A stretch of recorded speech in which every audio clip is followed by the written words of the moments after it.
Kirby has had more than his share of epic adventures. Sucking up enemies and copying their powers works well just about anywhere. But there's one game in the Kirby franchise that it seems Nintendo doesn't want to talk about, and that game is Kirby Air Ride, the high-speed racing game that did something really different. Kirby Air Ride released on October 13th, 2003 in North America, July 11th, 2003 in Japan, February 26th, 2004 in Europe, and March 30th, 2004 in Australia. Instead of the standard Kirby gameplay where you jump around, suck up enemies, and use their powers to save the world, Kirby Air Ride is a racing game. It's all about speed. There's no evil villain to defeat, no dreamland in peril, just Kirby and his friends hopping on different stars to race their way to the finish line. But it is so much more than just a racing game. What makes Kirby Air Ride unique is that it comes with 3 different game modes that set it apart from the other racing games of the time. The first mode was named Air Ride. Wow, how original. This is your classic racing game mode where Kirby and other characters zoom through a variety of tracks on different warp stars. Kirby has always been one of Nintendo's simpler series,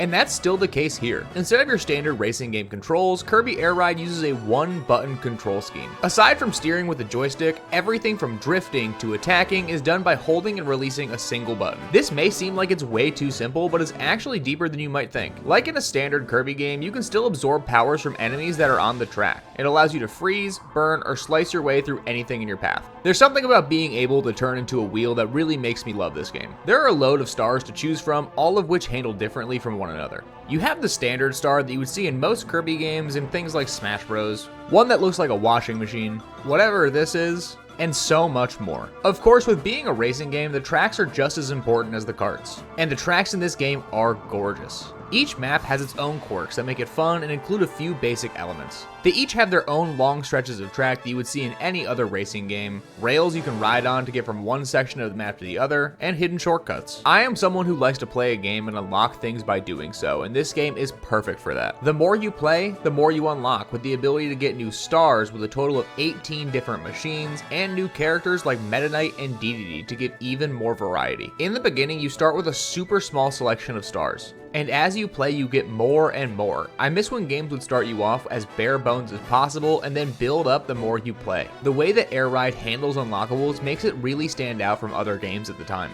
You had to put the time in to get the things that you would want, and getting characters like Meta Knight and DDD really showed that you were willing to put the time into this game. The Air Ride mode was the classic part of this game. It's what made it compare to games like Mario Kart, and in my opinion, it did a great job of standing out from other racing games that Nintendo published at the time.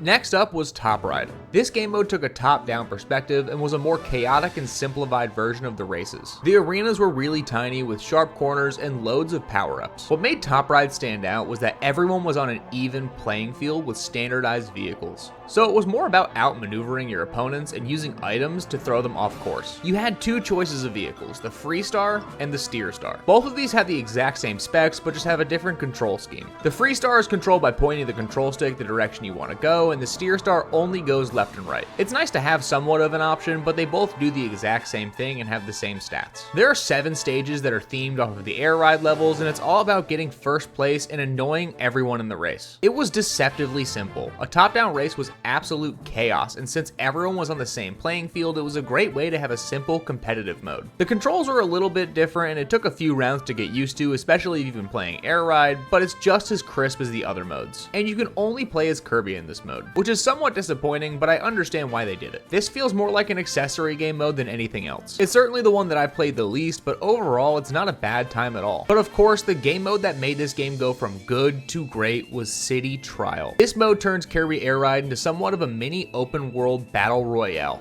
You and up to 3 other friends race around a sprawling city map, collecting power-ups, items, and new vehicles with the goal to prepare yourself for a random event at the end of the trial. It could be a race, a destruction derby, or even a high jumping competition, and the only way to win is to collect whatever resources you can during the open world segment. City Trial was not only the best part of this game, but it was one of the best experiences on the GameCube. The competition of collecting resources, which builds to a random challenge, has endless replayability. It's all about exploring, experimenting, and building up your Kirby for whatever challenge comes next. And not knowing what the competition would be made it even more fun. You had to prepare for any possibility, and it made it so there was no right way to play. Everyone starts out on a basic star, which you can change throughout the game to any type of machine that you are able to find in the city. Looking for for a new star is always one of the best and hardest parts of the competition. Trying to find your favorite star at the beginning and seeing that your friend already has it is something that has started more fights than anything else I can think of. You done. Get over here. No, please! I haven't touched grass today! Throughout the stage, there are boxes scattered about which give you different buffs that you can take into the final event. Fighting one another for boxes is always fun, but also nerve-wracking. Each box will contain different buffs to different stats. You can get HP bonuses, top speed bonuses, turn bonuses, and so much more. The main goal is to get as many buffs as you possibly can because, again, you do not know what the final event is going to be. During the collection phase of each game, random events could occur that would change the entire game. Things like meteor strikes, UFOs appearing, or huge amounts of fogs could occur at any time, and it really spiced up each round. Of course, the legendary machines Dragoon and Hydra made their debut in this game mode. Dragoon is known for its availability in Smash Bros, where you collect all 3 pieces throughout the game and get a near one-hit KO weapon. But originally in Kirby Air Ride, it was a legendary vehicle that could fly like no other machine. There's also Hydra, which has an incredible design, but is really not that useful overall. You charge it up and blast forward at a ridiculously high speed, but that only really works well in larger maps. But due to their design and rarity, they're both iconic. Once the collection phase is over, you compete in some sort of task. Whether it's a standard air ride race, a battle royale, or a high jump contest, each one is something that is extremely fun for the end of the game. Not knowing what's going to happen really puts a spice onto each round, which makes City Trial a perfect blend of battle royale elements with racing elements to make a highlight of a game mode. And if you're a completionist, the game's checklist system offers hours and hours of challenges to unlock new content. All 3 game modes have loads of unique challenges to complete, which is great even if completing it took 7 years off my total lifespan. Even though it seems like a simple racing game with a Kirby flair, it's so much more. The one-button control scheme, while at first glance might seem too basic, actually is extremely deep when it comes to how you use that button. Timing your drifts perfectly, charging your attacks for the right moment, and mastering the vehicle's unique handling make it really stand out. Most other racing games at the time had a very similar control scheme, so for Air Ride to really branch out and do their own thing was something special. I can understand how it wouldn't resonate with everybody. The controls are really polarizing. Some people felt like it was too simple and that it lacked the depth that other racing games had. If you were used to the more complex controls of games like Mario Kart, you might find the simplicity of Air Ride to be really annoying. But for the players who stuck around, they got to experience one of the best racing games on the GameCube. But why is it that Nintendo wants to forget that Kirby Air Ride existed? Well, for starters, it's so different from every Kirby game on the market. Kirby is known for his platforming adventures, sucking up enemies, and copying their abilities to solve puzzles and defeat bosses. A racing game doesn't really fit into that mold, even if he's had other titles where he's literally a ball of yarn. But what I really think is happening is that Nintendo doesn't want to compete with itself. Mario Kart is consistently Nintendo's golden boy for racing games and one of the best-selling franchises that they have in their roster. And creating another simple racing game could compete with their own wallet.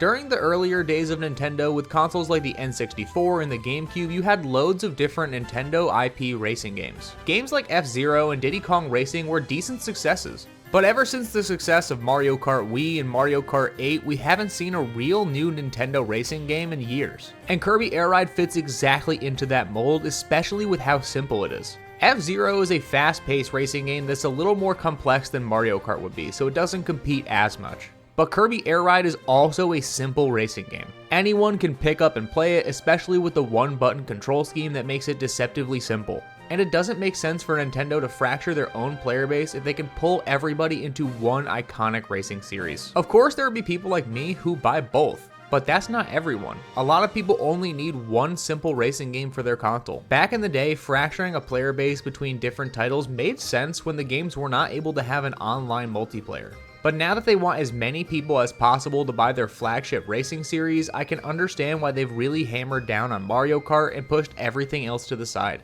It could also be the fact this game had mixed reviews. It is in the top 25 best-selling GameCube games, sitting at number 25. It has a decently sized, dedicated fanbase that loves it to this day, but it didn't make as big of a splash as other Kirby titles or other Nintendo racing games. They might have figured that Kirby was better suited for his usual platforming adventures, leaving Kirby Air Ride to fade into relative obscurity. Regardless of the reason, it seems like Nintendo doesn't want us to remember this game existed. There have been loads of different Kirby game collections throughout the years, and this has never been included in a single one. They even made Kirby Fighters 2, which is just Smash Bros but Kirby. But I can't get another Kirby Air Ride? Come on, Nintendo. But whether you loved it or hated it, it was a unique part of Kirby's legacy, and it will always have a special place in the hearts of people who gave it a try.